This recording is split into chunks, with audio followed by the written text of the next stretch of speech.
I have a question for you. Tell me. So how important it is for you to be transfigured in a relationship in a scale of 1 to 10? Of course, is 10. Obviously. It's very, very important for me because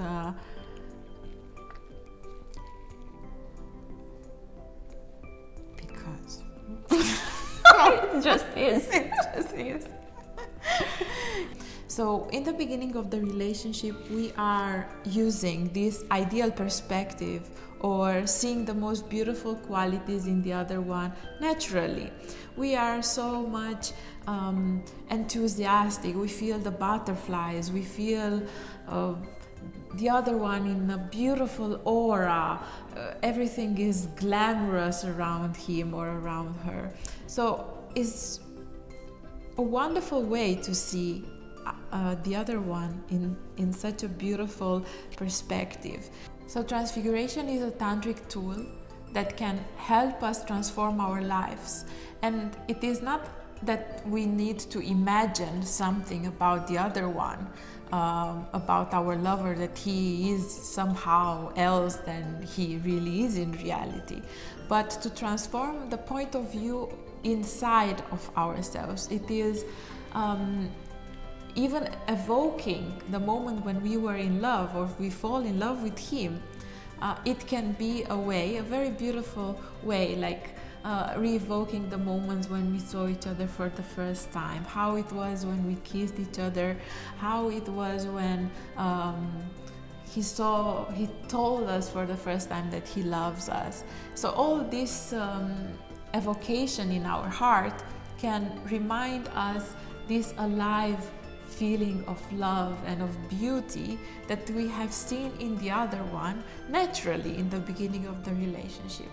So this evocation of the moment of the beginning and a transfiguration of the beloved can be a very beautiful tool in increasing the love, especially after some time when the love itself tends to diminish. How do you see, or what things you would do in order to use transfiguration in your life?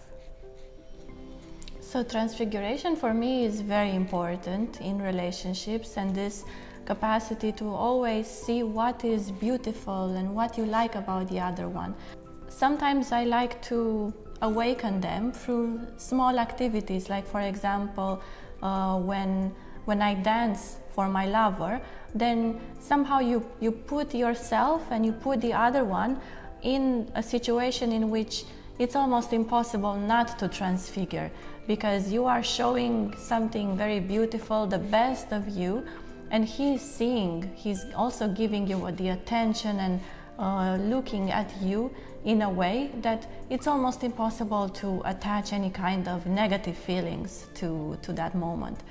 Or of course, when you make love, transfiguration is essential, because in those moments you want to adore the other one and to give him the best and the most beautiful that you have inside of you, and him the same. So doing these kind of activities that also are more erotic or romantic can bring transfiguration back if it's gone.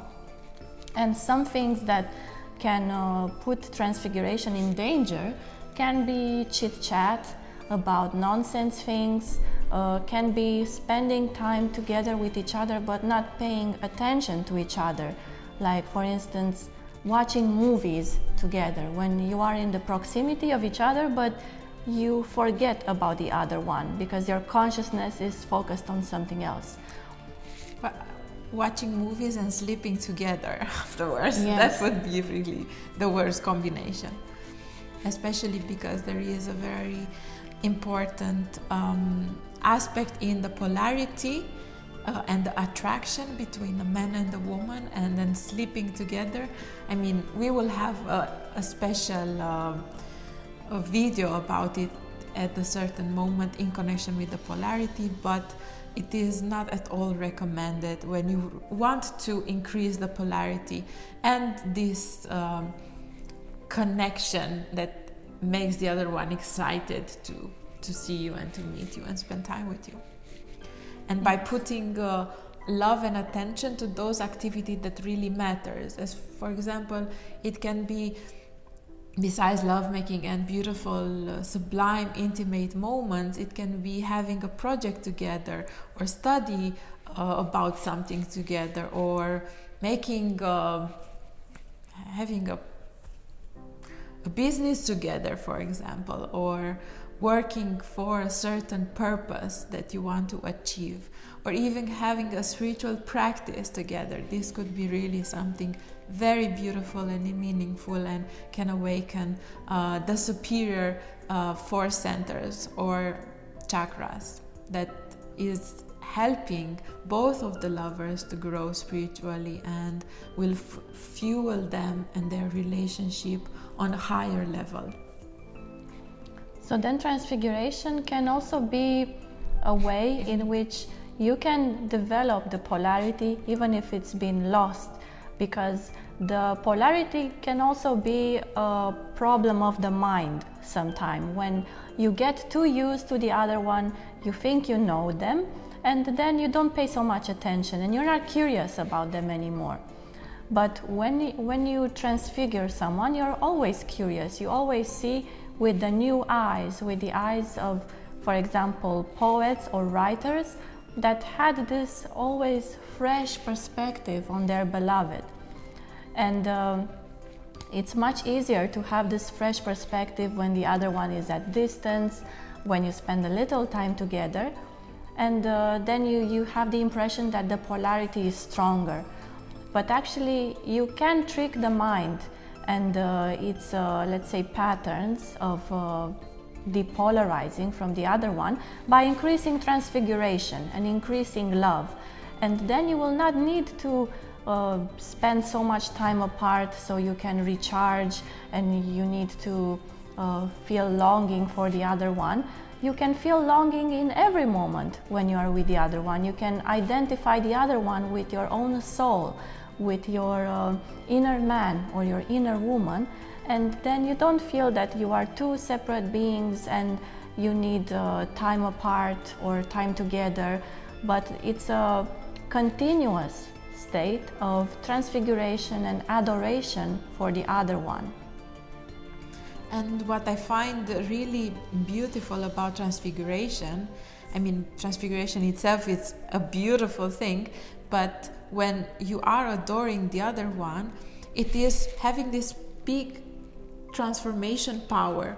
As for example, in the beginning of the relationship, because there the transfiguration is naturally manifesting, you can even look in the mirror at yourself and see that somehow you are more beautiful. Of course that the other ones would say, but even when you are like looking at yourself, because both of the lovers are projecting this, underlining the most beautiful qualities in the other one, and they kind of make each other shine more.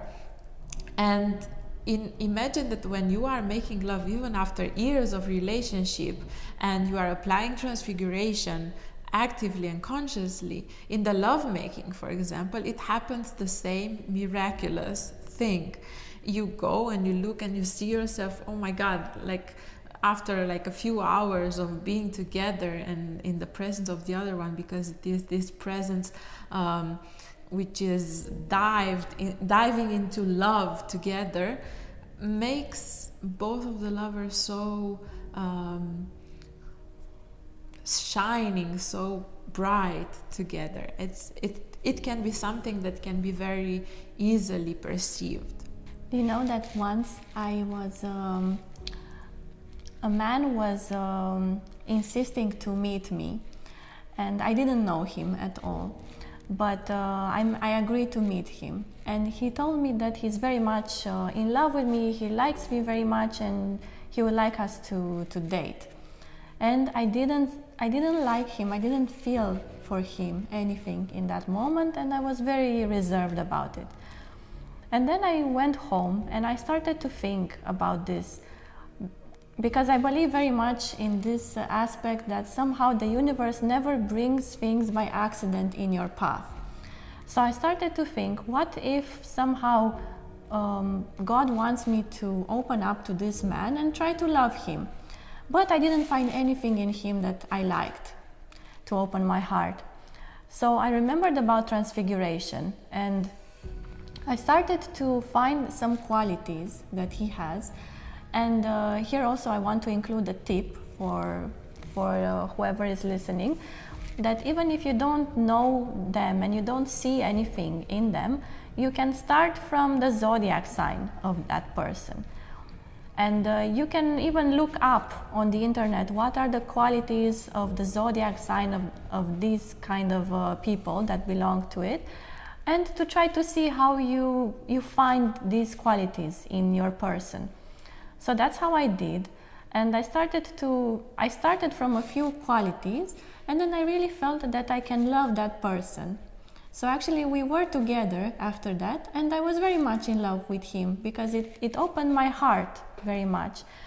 So also it doesn't work only in the beginning of the relationship, it works also during a relationship, or when you lose this excitement about the other one. Try to remember at least what are the qualities of the zodiac sign, or what are the qualities of her archetype, or different aspects that maybe you know theoretically, and you can make some connections about that person. And for sure you will find something that that person is expressing and that you would like, and you would admire them for it in such a way that you can even awaken love and admiration for that person. So indeed, being in love constantly and loving without measure, this is something that would enrich our lives profoundly and will give us, and it will reveal the meaning of love to us. And also because you are doing it for yourself, you're not doing it for the other one, so that the other one feels better, feels more appreciated or adored. It's actually the love that you awaken in yourself, that you show that you are a human being that is capable of loving. So you are the one who gains the most out of it. And I also have a little story about Transfiguration that I like. It was this old man who was living in a village in which everyone was against him. Everyone was doing pranks on him and trying to annoy him in every possible way. And why? Because he was always very calm, and every prank that they did to him, he never got upset about it. So one day they left the corpse of a dog in front of his house, and they said, for sure this man will get annoyed this time and he will be upset because there's nothing good or beautiful you can see in a dog's corpse, right? And they were waiting there next to his house, and very curious to see his reaction. And then the old man came out of his house and he saw the dog in front of his house and said, this poor dog is dead, but how beautiful teeth he had when he was alive. So even then he was capable to see something beautiful, even in a dead body. And if someone can see something beautiful in a dead body, for sure we can see it in a living body, in a beautiful body, in a woman that is young or expressive or loving, or in a man. And therefore we can bring more beauty into life by adding a little bit more of our hearts and seeing the beauty outside of us, recognizing it, and praising the beauty that we see. To transfigure, you need to see beyond the appearances. And this is actually true transfiguration, because when you have a perfect person that is, let's say, lovable and admirable in every obvious way, it's not actually transfiguration that we are doing. We are just acknowledging what we see. We are just noticing. But true transfiguration is, from my opinion, when it's hard. You have to dig into that person to see beautiful things, to know how to bring them to the surface and to put them into value, when maybe even that person is not aware of them and they don't know themselves. So you have to have a very alive and curious heart to be able to see something in someone that is even hidden and not obvious. And I think the best, also even most beautiful way to train transfiguration is when you are mad at somebody or when you are upset on somebody, and your lover, for example, has a mood, whatever, and you will need to go over that in the best Shakti feminine way possible, and that then is the perfect moment to train transfiguration. Transfiguration indeed is a wonderful tool and exercise that we should apply not only in our relationships but also with ourselves, because us as women, we also have this thing that we can be our worst enemy, and Criticize ourselves. we can criticize, we can be over analytic with ourselves, not being able to reach our hearts, not being able to connect deeply at the level of the soul and be happy with what we are and be in a full acceptance. And transfiguration means to first start in the relationship of love towards ourselves, and is it can be done also in those difficult moments when we need the most, and to be there for ourselves first, because nobody else can be there for us if we are not. And if we exclude ourselves from the start, we can't expect that somebody will come and save us. So definitely is super important to be mild and loving, and have that relationship, that profound relationship first with ourselves.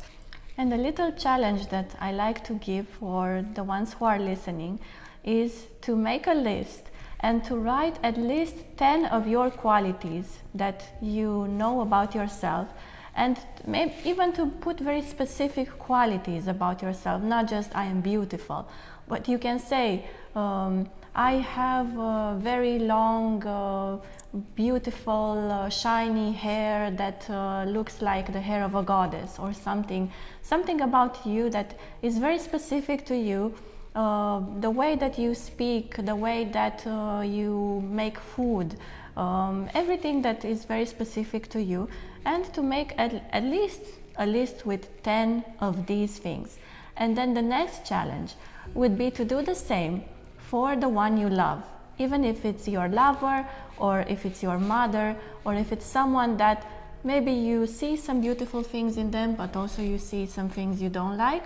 So try to put your attention on the things that you like in that person and in yourself.